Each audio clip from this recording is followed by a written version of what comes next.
통독을 위한 신약성경, 오늘은 마태복음입니다. 마태복음을 읽기 위해서 우리가 꼭 알아야 될 마태복음의 구조 두 가지로 설명해 드립니다. 첫째는 마태복음은 5개의 덩어리로 되어 있습니다. 이 5개의 덩어리의 첫 번째는 산상설교 혹은 산상수훈이라고 얘기하고요. 두 번째는 전도, 복음 전도를 위한 가르침. 산상수훈이 5장에서 7장이라면 전도를 위한 가르침은 10장에 나와 있습니다. 이어서 비유로 예수님이 하나님 나라에 대해서 많은 가르침을 주시는데 그것은 13장에 기록이 되어 있고요. 16장에서부터 시작해서 핵심은 18장입니다. 그곳에 가면 교회 안에 있어서 하나님의 백성들이 행해야 될 일, 그것이 무엇인지를 교훈합니다. 마지막으로 감람산에서 다가올 종말에 관해서 예언하시는데 그것이 24장, 25장에 있습니다. 마태복음을 쭉 읽어 나가시면서 지금 말씀드렸던 그리고 도표로 보신 이 5개의 예수님의 설교 혹은 강화에 집중해 보시면 마태복음을 이해하는 데 큰 도움이 됩니다. 마태는 예수님이 가르쳐 주신 이 5개의 설교를 복음서에 기록하면서 똑같은 형식으로 예수님의 설교를 마무리합니다. 예수님께서 말씀을 혹은 비유를 혹은 가르침을 마치심에 이렇게 5자리에서 반복을 하고 있는 것이죠. 특별히 이 마태복음의 5덩어리의 교훈이 있다는 사실을 우리가 기억하면서 거기서 연결되어서 왜 예수님은 4편의 복음서를 말씀하셨을까? 한 편이나 2편이 아니고 왜 4편일까? 이것은 4개의 다른 관점으로 예수님의 가르침을 조명해 보면 예수님의 가르침에 관한 모든 것들을 이해할 수 있다. 이렇게 결론 지을 수 있습니다. 그 중에 마태복음이 대변하는 관점은 유대인들의 관점입니다. 구약서부터 쭉 하나님의 백성으로 여겨졌고 구약의 전통을 그대로 물려받은 유대인들에게 예수님이 전하신 예수님의 생애, 예수님의 말씀, 이거를 마태를 통해서, 마태의 시각을 통해서 전달해 주고 있는 것이죠. 유대인들에게는 5덩어리로 되어 있는 가르침을 공부하는 것은 참 편안한 일입니다. 왜냐하면 모세가 5편의 글을 썼죠. 유대인들은 그 전통 속에서 커왔기 때문에 예수님의 가르침도 5덩어리로 되어 있다. 이것을 받으면서 모세 같으신 분, 모세가 예언했던 모세보다 우월하신 분, 이런 개념을 가질 수 있었던 것이죠. 자, 이번에는 마태복음을 세수로 구분해 보는 방법을 설명해 드리려고 합니다. 성경을 피시고 성경을 피셔서 3덩어리로 보니까 첫 번째 덩어리, 가운데, 마지막 이렇게 갈라지겠죠. 첫 번째 덩어리는 시작서부터 1장 1절서부터 4장 16절까지입니다. 그리고 두 번째는 4장 17절에서 16장 20절, 그리고 이어지는 16장 21절 이하가 마지막 세 번째 부분이 되겠죠. 두 번째 부분과 세 번째 부분을 시작할 때 똑같은 표현을 사용합니다. 이때부터 비로소 새로운 사역의 전환이 일어난다는 것이죠. 이렇게 예수님의 사역을 보면 예수님이 하신 일을 큰 틀 안에서 볼 수 있습니다. 예수님이 하신 일이 처음에 이 땅에 오셔서 사역을 준비하시는 것이죠. 사역 준비의 대표적인 부분이 세례를 받으시고 시험을 당하신 사건입니다. 세례와 시험을 통해서 사역의 준비가 끝나신 다음 이때부터 비로소 사역을 시작하신 것이 마태복음 4장 17절 이하의 교훈이 되는 거죠. 그때부터 예수님이 많은 사역을 하시죠. 그리고 16장 20절 마치시고 21절에 가서 이때부터 비로소 두 번째 큰 전환이 일어나는데 이 전환이 어느 대목에서 일어나냐면 가이사랴 빌립보에서 베드로가 예수님이 누구신가를 고백하시고 예수님이 최초로 죽으시고 부활할 것을 알려주신 다음 이제 완전히 다른 차원의 사역이 시작된다. 이렇게 마태복음이 설명해 주고 있는 겁니다. 여러분 읽으시면서 이 덩어리에 관심을 가지면 예수님의 사역이 첫 번째는 준비 단계, 두 번째는 이 죽으심과 부활하심을 알리기 전 단계에서 가르쳐 주신 교훈, 그리고 마지막은 죽으심과 부활하심을 이루어가는 과정이다. 이렇게 예수님의 사역을 정리해 볼 수 있겠습니다. 이제 좀 우리의 관심을 바꾸어서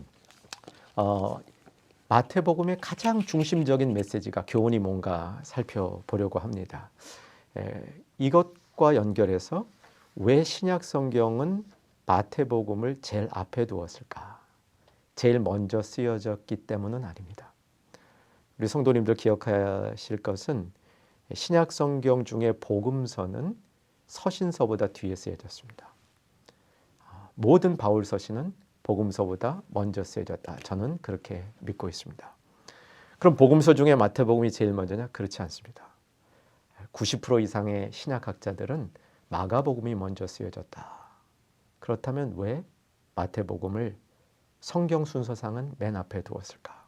이것은 구약의 모든 예언과 신약의 교훈을 연결하는 연결고리를 놓고 보면 이해가 됩니다. 구약의 말라기서의 교훈의 맨 마지막은 엘리야 올 것이다. 세례 요한 올 것을 예언했죠. 세례 예언이 등장하는 것이 복음서의 시작입니다. 마태와 마가복음의 시작이죠. 그런데 말라기를 끝으로 하나님의 백성 가운데는 특별한 계시가 없었습니다. 선지자도 이렇다 할 선지자가 없었고 계시가 끊긴 상태에서 새로운 계시가 예수님을 통해서 그동안 우리가 받았던 계시보다 훨씬 강력한 계시가 예수님을 통해서 이 땅에 오게 됐는데 그것이 구약에 담겨 있는 임마누엘이라는 주제를 완성한 것이다. 이렇게 보는 거죠. 유대인의 관점에서 마태는 구약에 예언되어 있는 임마누엘이 예수 그리스도를 통해서 완성되었다. 이런 주제의 틀을 펼치고 있는 것이고 바로 그 이유 때문에 마태복음을 가장 복음서 중에 앞자리에 기록해 두었다. 이렇게 보는 것은 의미가 있다고 볼 수 있겠습니다. 그렇다면 마태복음의 임마누엘이라는 주제는 어디서 어떤 모습으로 등장하는가? 한 세 가지로 살펴볼 수 있겠죠. 우리가 잘 알고 있는 맨 마지막 절입니다. 마태복음을 마무리하면서 임마누엘에 대한 예수님의 말씀을 하시지요. 부활하신 예수님이 제자들을 갈릴리로 부르셔서 그 제자들을 파송하면서 내가 세상 끝날까지 너희와 항상 함께 있으리라. 임마누엘로 끝나는 겁니다. 임마누엘로 끝난다고 해서 마태복음의 주제가 임마누엘이라고 단정하는 것은 섣부른 일이겠습니다. 마태복음 안에 임마누엘이라는 주제들이 어떤 모습으로 나타나는가? 이제 이 부분을 살펴봤으면 합니다. 여러분 기억을 더듬어 보면 내 이름으로 모인 곳에 나도 그들과 함께하리라 임마누엘입니다. 원래 유대인들의 생각에는 유대인들의 법에는 성인 남자 10명이 있어야 회당을 만들 수 있었고 그때 하나님이 그곳에 계신다고 믿었습니다. 그런데 예수님이 그 유대인들의 생각을 바꾸신 겁니다. 누구든지 죄인이든 여자든 어린아이든 이방인이든 누구든지 내 이름으로 두세 사람 모인 곳에 나도 그와 함께하리라. 두세 사람은 공동체를 의미하는 것이죠. 믿음의 공동체가 있는 곳에 나도 그들과 함께하리라. 임마누엘을 보여주는 겁니다. 수고하고 무거운 짐진 자들아 다 내게로 오라. 이 교훈도 마태가 가르쳐주는 특별한 교훈인데 여기에도 임마누엘의 의미가 담겨 있습니다. 그러나 가장 임마누엘의 주제가 분명하게 나타나는 것은 하나님 나라에 대한 가르침입니다. 마태복음 5덩어리 중에 성도 여러분 기억하십니까? 그 중에 세 번째 덩어리가 비유로 하나님 나라를 가르쳐 주신 것이죠. 마태복음 13장입니다. 하나님 나라가 이 땅에 임하였을 때 그 하나님 나라의 모습을 비유로 설명해 주는데 7가지 비유로 말씀해 주시죠. 씨 뿌리는 자의 비유, 가라지, 알곡의 비유, 밭에 감추인 보화의 비유, 진주장사의 비유, 한 알의 겨자씨가 땅에 떨어져 큰 나무를 이루는 비유, 누룩의 비유, 그리고 그물로 고기를 잡아서 그물로 고기를 잡은 다음 다시 그릇에 담기 위해서 구별하는 비유 등등의 비유가 있습니다. 이 비유는 짧은 시간이라 자세히 설명해 드리지 못하지만 결국 주기도문에 나오는 산상설교의 핵심 부분에 있는 배꼽에 있는 주기도문, 산상설교 5장, 6장, 7장 전체의 주제는 주기도문으로 압축이 되고 주기도문 안에서 중심은 하늘에서 뜻이 이룬 것 같이 땅에서도 이루어지이다. 하나님의 뜻이 하늘에서 이룬 것 같이 땅에서도 이루어지다. 하나님 나라가 임하는 겁니다. 주기도문을 통해서 하나님 나라가 임한다는 것을 예수님께서 선포해 주시고 13장의 비유를 통해서 그 임하는 하나님 나라가 어떤 것인지 자세히 설명해 주는 것이죠. 하나님 나라가 임한다는 것이 임마누엘입니다. 하나님은 구약의 역사 속에서 이스라엘 백성과 임마누엘로 점진적으로 동행하셨습니다. 하나님이 죄를 지은 인간에게 자기 자신을 감추셨다가 멀리 하시다가 성전, 성막을 주심으로 그 제단을 통하여 하나님 앞에 나오는 길을 열어주셨고 이것도 임마누엘이죠. 십계명을 주심으로 성도들이 어떻게 세상 가운데 사는가를 가르쳐 주심으로 임마누엘로 동행하신 것이죠.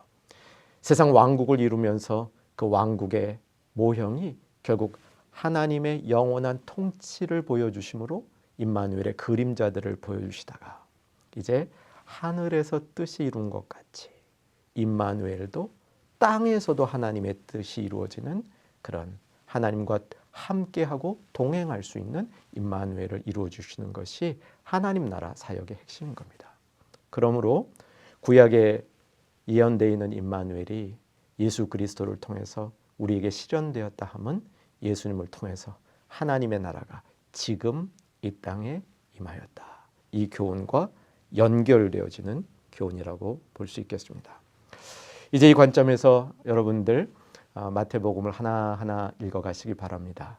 특별히 마태복음을 읽어가실 때 임마누엘로 동행하신 하나님, 우리가 임마누엘 동행하시는 하나님과 믿음으로 그 하나님의 동행을 이 땅에 오신 예수님을 붙들고 동행하는 신앙을 통해서 임마누엘을 실질적으로 경험하시는 마태복음 통독이 되기를 소망합니다.